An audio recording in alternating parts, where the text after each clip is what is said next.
Zach has been going crazy this year and is currently the favorite to win the National Player of the Year award. To watch him play in Vegas, that was my first time seeing him up close. He got it, bro. He's got all the chances to be a guy that gets into that top set.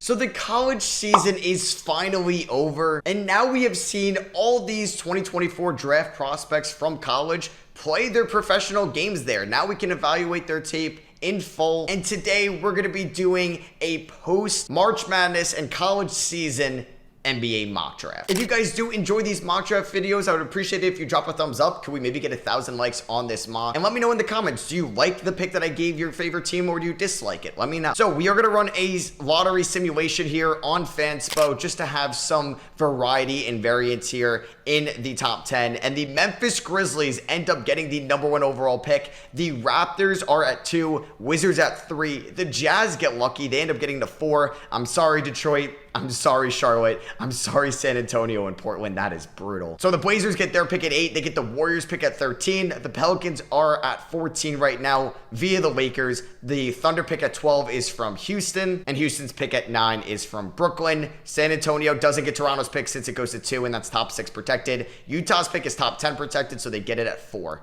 Let's mock this up. And we're going to be doing a full 2-round mock draft as well with the #1 overall pick. Oh my God, man. Memphis having a chance to get a Jaren Jackson Jr. clone to play with Jaren Jackson Jr. in that front court would be so much fun to watch. I do see maybe the appeal in Zachary Reese-Shea if you think he could be an elite shooter, but no. Alex Sarr has been my #1 prospect all year. Even when you had the Reese-Shea hype, I never backed down from him as my #1 guy. And now I feel like he's become the consensus #1 pick here because of the potential that he could be an elite rim protector in this league, have a good ball handle, and knock down some jumpers on a consistent basis. And Memphis, who's getting a fully healthy John Morant again next year, they're getting a fully healthy Triple J, Marcus Smart, Desmond Bane, G.G. Jackson, and Vince Williams broke out this year, and then you're adding Alex Sarr. Memphis could be like a finals contender next year with this roster, or at least a conference finals contender for sure. We have the Raptors here at #2. They get pretty lucky here. Not gonna lie, I don't love the Zachary Reese-Shea fit there, and I'm gonna opt for Nikola Topic. I like Topic in this draft more than Reese-Shea, at least in my player rankings right now, and I think Emmanuel Quickley can play off ball. Obviously, you have RJ Barrett who can play off ball as well, and Scotty Barnes there at the 4. I like Donovan Clingan to Toronto. I just think it's a little rich at #2 when you can get another big like a Zach Edey or Yves Messier, Tower Smith maybe with your other first-round pick from the Pacers. So let's get Topic here. He could run this offense. Obviously, I would have loved Alex Sarr in Toronto, but Topic is still a really good point guard prospect, and he can also help the development of Scotty Barnes, RJ Barrett, and Emmanuel Quickley next year. And that could be a fun lineup out there with Topic at the 1, Quickley at the 2, RJ at the 3, Barnes at the 4. There are some floor spacing issues there that you have to figure out, but then you have Grady Dick off the bench as well. I like the idea of Topic in Toronto, but that is an interesting pick. I feel like the #2 pick is really up for grabs right now. And we're on the clock here at #3 with the Washington Wizards. We don't know if they're going to re-sign Tyus Jones. They traded away Daniel Gafford at the deadline, so they do have a hole at center. I think it's a little rich potentially to go for Donovan Clingan here at #3, but I do see the appeal in this. And he's somebody that has definitely risen his draft stock throughout March Madness. I think guys like Rob Dillingham and Reed Shepherd just kind of stayed the same because they got bounced in round 1, but Clingan has had a phenomenal tournament run, and I haven't mocked him as high as 3 yet. So let's do this. I'm interested to see how the rest of the top 10 in the first round shapes out. If I have Donovan Clingan go #3 here to Washington, is going to be a good defender right away and could honestly be a nice front court partner and can play well with Denny Avdia or Bilal Coulibaly, and I don't think he's going to hurt their touches either. And I think that's such a huge thing with this pick. You have Denny, you have Bilal, who you want to see progress even more next year, and I think Clingan can only help their development as well and help them out on the defensive end of the floor. So we're here on the clock with the Jazz at #4. This could be a couple interesting picks here, but this, I think, could fit the mold of the Jazz getting all these tall guys that could shoot. They did it with Taylor Hendricks. Obviously, they love what they have in Lauri Markkanen. Let's go Zachary Reese-Shea. I still think there's a ton of potential with him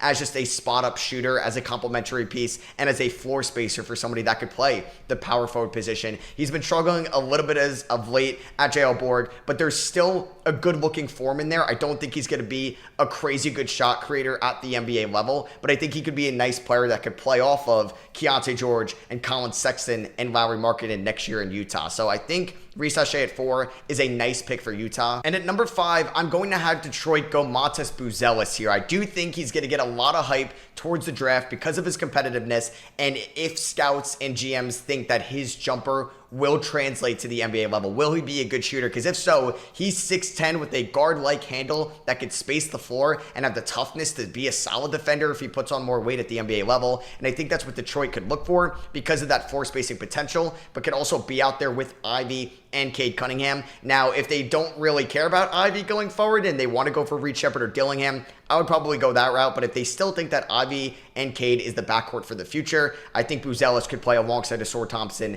and Jalen Duren next year. So we're here at number 6 with Charlotte, and I think this is going to be the Ron Holland pick. Yes, I like Ron Holland. I think Charlotte needs to prioritize getting defensive players on their team, and Holland is going to be one of the better perimeter defenders right away, and him and Brandon Miller can provide you some length and versatility with your forward positions, and you can even play Brandon Miller to that 4 spot to help out your floor spacing a little bit in that front court, because the big weakness and the con of drafting Ron Holland, if that jumper does not translate, this could be a bust of a pick, but I think he has enough defensive upside where his floor is still a really good rotational guy in this league, and I think he is like his competitiveness and his toughness on the defensive end of the floor, like Buzelis's, could contribute to the Hornets as they're trying to like have a new direction of a team identity going forward. So at 7, I think this is where I would see Rob Dillingham go off the board. I started to like Cody Williams a little bit less and less as of late, but he could definitely be in play here. But I'm gonna have Rob Dillingham go to the Spurs at number 7. I don't think he's gonna be like an elite playmaker at the NBA level, but he's gonna be a good enough shot maker, and I think he's gonna be good enough with his court vision and basketball IQ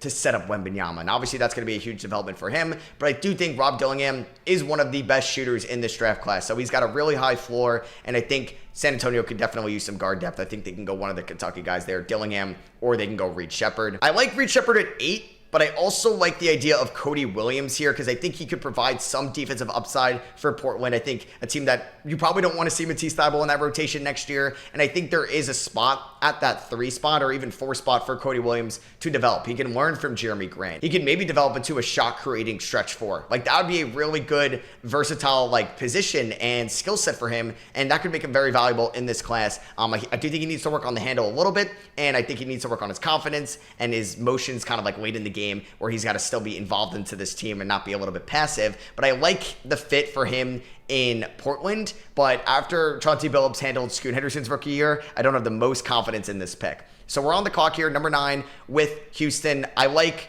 a couple guys here. I think they could look at a point guard if we're going to figure out that Amen Thompson is more of a wing at the NBA level, which could definitely be a thing with his elite defensive potential. But I like Reed Shepard here because Reed Shepard could be a point guard, he could be a shooting guard, he could be a small forward, tons of versatility, plays hard on the defensive end of the floor, and is one of the best shooters in this class. Was super efficient at Kentucky this past season. Could be a good connector piece to Alperen Şengün and Jabari Smith in that front court. He could set them up, but he could also hit shots if they're getting double teamed in the post and they want to kick it out to Reed Shepard. He could actually be a beautiful complementary piece in Houston, and I love that fit. That's one of my favorite fits of the top 10 so far. And to wrap out the top 10, Atlanta, a really weird team right now because I don't know what this roster is going to look like next year. Are they going to have both Trae Young and DeJounte Murray? Are they going to move on from Clint Capella? Like, those are all possibilities. I like the idea of Jared McCain here at 10. Like, he's arguably the best shooter in this class, up there with Dillingham and Reed Shepard and a couple of these other guys, but it might be a little too high at number 10. Dalton Knecht, though, I kind of like as well, and I think I'm going to land on Knecht here because he could play multiple positions, and the Hawks want to be good next year. They want to win, so I don't think it would be smart taking somebody that's going to need to develop and progress, and that's a little bit more of a raw prospect, like a Stephon Castle maybe, or like a Jacoby Walter or Tijon Salon. So I'm going to go Knecht, and he can help the Hawks right away, and he can play maybe alongside Jalen Johnson as well, or just run that second unit offensively. So this is how the top 10 looks so far. I think the one thing I don't know if I love about this mock is Stephon Castle falling out of the top 10. I do think maybe he would go at 10 to Atlanta if he's still on the board, but I just don't like that fit of him in Atlanta if Murray is back next year. And I don't know, you know what? I do think Chicago would go Stephon Castle here at 11 because he's not a point guard. He's not going to be somebody that's competing with Kobe White or Ida Move for the starting backcourt spots. He could play alongside them. He could be a great slasher, great cutter, and if that jumper develops, oof, he's going to be a very good two-way player in this league. So I love that fit for Stephon Castle in Chicago, as hopefully they enter into a proper rebuild. We're on the clock here at 12 with the Oklahoma City Thunder. They could go multiple positions. I'm sure Thunder fans do not want to hear me say Zach Edey. Could he be in play? Possibly. But I do think that Kyle Filipowski has more upside in this league than Zach Edey. He could space the floor. He can be somewhat of an offensive hub in the post for that second unit and can provide some big man depth for OKC. And I think he can help them contribute right away next year compared to drafting like a T-John Salon, who's going to take a little bit more time. And I'm not a huge fan of him going in the lottery at all. So Filipowski to OKC here at 12. We're on the clock here at 13 with Portland. I don't think they would go another like lead guard specifically. They could go a big man here for sure. I don't think they would go Zach Edey. I like Jacoby Walter to still go in the lottery. I like the 3-level scoring potential that he still has in this league. And this is the second first-round pick for Portland. You're getting two very, very high upside wings in this draft lottery with Jacoby Walter and Cody Williams. And I know it's a little bit crowded back there with Simons and Scoop and Ryan Rupert as well, but I do like Walter's upside definitely more than Ryan Rupert's, and I think he'd be worth developing to be a nice bench scorer, and hopefully like Malcolm Brogdon's maybe gone next year. So to finish out the lottery, we got the Pelicans here at 14. They're a team that needs some big man depth. Could it be Zach Edey here? Could it be? But they are picking at 19, which I like as well. I think Isaiah Collier is still a really good scoring guard off the bench talent. I think he has defensive upside where he should still go in the lottery. So those are the lottery picks pretty much. My favorite fits so far, I would say obviously Alex Sarr in Memphis. Huge fan of that. I like the upside of Reese Shea in Utah. I love Rob Dillingham in San Antonio. Love Reed Shepherd in Houston. And I'm a big fan of Stephon Castle in Chicago. So we're on the clock here at number 15 with the Philadelphia 76ers. I would hate to see it because I would love this pick for them, and I would love for him to fall to my Knicks, but they got to go Jared McCain here. Elite shooter. Like Kyle Lowry could be gone. Cam Payne could be gone. Who knows if DeAnthony Melton is going to be that important in this rotation next year. Let's get one of the best shooters in this class. I also wouldn't be surprised if McCain stayed another year at Duke, but he should definitely be a fringe lottery guy if he were to declare. One of the best players, I think, in this draft, and I have him a little bit higher on my big board. So at 16 here with the Miami Heat, I've seen Edey mock to the Heat. When would Spoelstra ever want to play someone 7'4", 300 pounds? We would never see that. I would hate this pick because it's such a good pick. But Devin Carter on the Miami Heat, are you kidding me? We'd be like, how'd the Heat do it again? How'd the Heat do it again? He's a perfect Heat culture guy. Plays so hard, rebounds so well for a guard/wing, and can knock down big shots. Oh my God, him in Spoelstra's system. This is also one of my favorite fits in this draft. And speaking of favorite fits, Tyler Smith in Toronto. Hell yeah, Tyler Smith and Nikola Topic in this draft. Somebody that can space the floor, is not a small forward. In my opinion, is more of a 4 or 5. Beautiful jumper. Look it up. It's really nice for a big man. He handles the ball well for somebody of his size and has really good rim protecting potential. It could start over Jakob Poeltl on maybe year 2 of this rookie contract. Give me Tyler Smith in Toronto. That's another fit that I love. Back to back. Like these 3 fits, I love. McCain in Philly, Devin Carter in Miami, and Tyler Smith in Toronto. So we're on the clock here at 18 with the Atlanta Hawks. This is via Sacramento from the Kevin Huerter trade. I mean, this could be Zach Edey if they wanted him to back up Onyeka Okongwu. I have no idea if they're moving on. And with Atlanta potentially going with a more like NBA-ready prospect with, I think, a high floor but a low ceiling in Dalton Connect, I think you can go with somebody with a little bit higher upside. I like Keyshawn George and his 3-and-D potential and could definitely benefit from being in the G League. I also like Johnny Furphy here as well, and his high upside as like a lanky wing that could shoot. So I'm between Keyshawn George or Johnny Furphy, and I think I'm actually gonna I like the 3-and-D upside of Keyshawn George. So I'm going to have Keyshawn George go here, 18 to the Hawks. Probably the highest I've mocked him so far. Pelicans at 19. Let's do it. I mean, I don't think Edey should start. I think he should be a backup. And let me know where you think Zach Edey should and will go in this draft, because he's obviously such a polarizing prospect. This man is putting up 30 and 10 consistently in the tournament and is still not even looked at as a lottery pick in this draft. I would hate the fit between him and Zion, but it would be kind of fun. But hey, if you have Zion as the point guard, maybe you can kind of figure it out, stretch out like Trey Murphy to the 4 spot. But I think Edey should be a backup center. I'm not saying he's the savior at the starting 5 spot for New Orleans, but let's get him there in New Orleans. Valanciunas is a free agent. Why not? Let's get some big man depth here. So a lot of like my favorite Knicks prospects are off the board. Tyler Smith, Devin Carter, I think could really be good Knicks guys. Jared McCain as well. So I think the Knicks would take a chance on Bobby Klippman. High upside defensive potential. I think Tibbs would fall in love with his defensive intangibles, and I think he doesn't need to really be in this rotation next year. He could definitely spend time in the G League, but I wouldn't be surprised if this pick was traded. We're at 21 here with the Orlando Magic. Also love like the Jared McCain fit here as well. And for a team that needs some shooting, let's get Johnny Furphy out of Kansas. Also doesn't need to be in the rotation, could spend some time in the G League, and I like Furphy's upside, I think, more than I did of Jet Howard last year. We're on the clock here at 22 with the Cleveland Cavaliers. I think they could also look for some big man depth behind Evan Mobley because he gets hurt a little bit, and Jared Allen as well. I think Tristan Da Silva could be in play here. I think Khalil Ware could be in play here, and I think I like Khalil Ware more than some other people. There are some maybe character question marks, but you know what? He's a damn good player. Let's draft good ball players, can space the floor, can run the floor, and can rim protect as well. We're on the clock here at 23 with the Phoenix Suns. Ryan Dunn is still on the board, but I think this would be Terrence Shannon. I think Phoenix would take him a little bit on the older side. I'm not the biggest fan of Shannon as a prospect, and I've seen the lottery hype because of his early tournament run and his play in the Big Ten conference tournament as well. He's a good 3-level scorer. Definitely has a lower ceiling, I think, than some of these other prospects. I wonder if his playmaking ability is going to be any good, which it needs to improve on for sure, and some of his court vision, but I think it would be a good fit in Phoenix. I also like Ryan Dunn or maybe some other big man help. They could potentially go there as well. We have Milwaukee at 24. I think they can draft some big man help. Yves Missi, I think, is a first-round pick. Robin Lopez getting up there in age. Are they going to be able to afford an extension for Bobby Portis? Let's get Yves Missi as some insurance. And we're on the clock here with the Knicks at 25. I'm going to go Ryan Dunn here. I think, obviously, Tibbs would love his defensive ability. His big thing is, will he hit shots at the next level? Horrible shooter. If he could just be average, below average, he's horrible. So get to below average, he could be a steal at 25 because he could be the best defender in this class. And on paper, he's a top 3 defender in this class on the perimeter right now. So the Wizards at 25, let's get Tijon Salon, high upside play. Could have room to grow there in Washington, and it seems they kind of like that mold. Like we saw it somewhat similar with Bilal Coulibaly last year.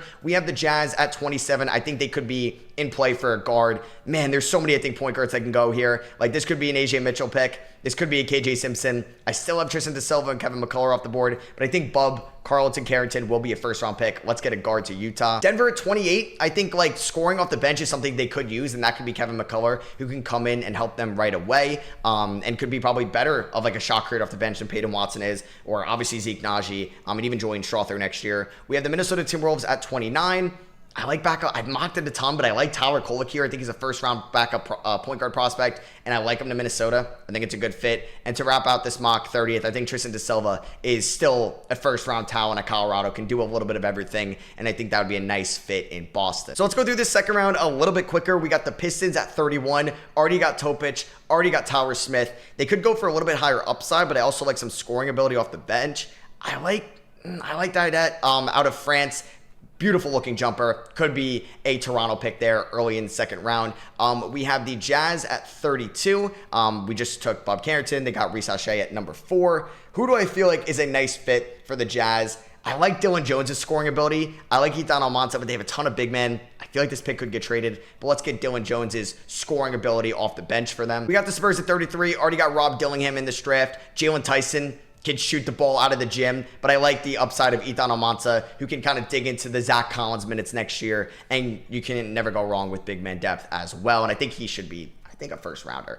We have Portland at 34, got Cody Williams, got Jacoby Walter. Let's stick with the high upside wing theme. Justin Edwards, huge upside, but a very low floor, could definitely flame out. He just recently declared for the draft. I do believe that Peyton Sanford, I think is going back to Iowa, or he's entering the transfer portal. I don't know if he was entering the draft, but for the Bucks here at 35, I'm a big fan of Baylor Shireman. I like Harrison Ingram's shot ability as well. KJ Simpson, Hunter Salas are all good picks.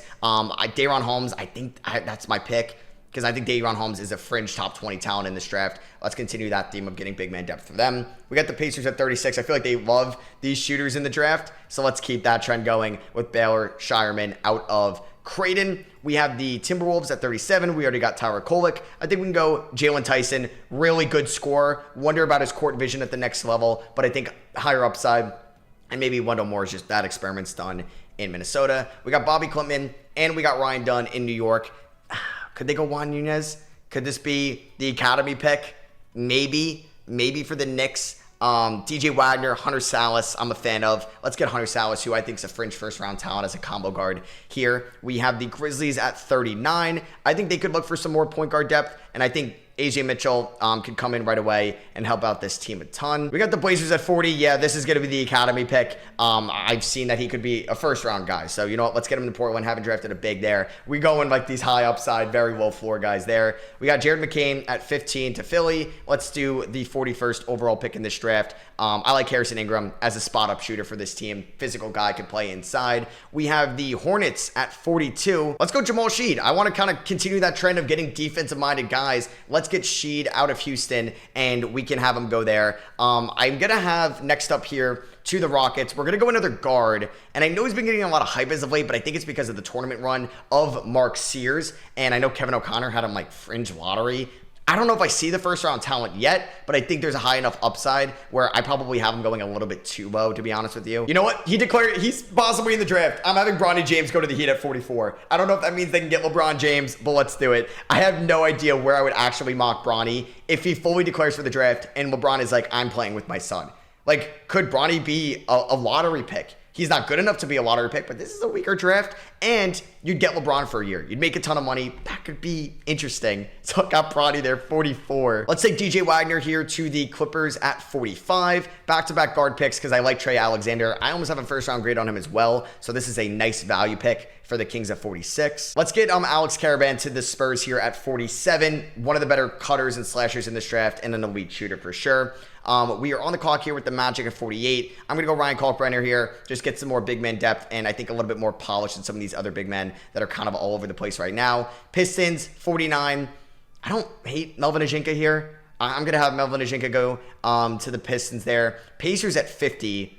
I guess this could be the Juan Nunez pick. I've heard a lot of good things about him. We're at the Wizards here, 51. We've ended up with Klingon, Salon. Let's go guard. Let's go KJ Simpson. I think this is a good spot for him to go. Good point guard in this class. I think Cam Spencer should definitely get drafted. Let's have him go to the Pacers here at 52. They have so many second rounders, it feels like. We have Boston at 53. This could be Antonio Reeves, his scoring ability. I probably have Oso Iguodala going a little bit too low in this mock for sure. I'm a big fan of Cam Jones as well out of Marquette. He's going to go to the Warriors here at 54. It's weird, man. There's a lot of talent that I do like in these mocks. But like, I'm not a huge fan of some of these guys that I have going a little bit higher. But this is what a mock is. This is my big board. Like, I have Edey a little bit lower. I have Klintman a little bit lower. Shannon a little bit lower as well. Salon lower. Even Tyson I'm not the biggest fan of. And I have a couple guys that are higher on my big board. Like, I'm a fan of Trey Alexander. I'm a fan of Alex Caravan. I'm a fan of Oso Iguodala and Cam Jones at Marquette. Lakers here at 55. I like Dembona switchability at the forward spots. I think this could be Trayvon Brazil. Don't see the first round talent in him, but the Grizzlies could maybe make it work at 56. 57 with the Denver Nuggets. Let's go Keyshawn Johnson here. And then we have, I think this would be technically the last pick. I think there's only 58 picks, but we can have PJ Hall go to the Mavericks, and then let's do Pele Larson. Yeah, something like that. Well, now we have an error. Love that. All right, well, unfortunately, I may not be able to show you the final draft, so I apologize about that. Damn, I've been gassing up Fanspo too. Come on, man, that's a bad look, Fanspo. Well, I hope you guys did enjoy that mock draft. Post-March Madness, full 2-round mock. Drop a like if you guys do enjoy this. Let me know in the comments what you guys think. Do you like your team's pick? Do you dislike it? Let me know. I love you guys, and I'll catch you on the next one. Peace.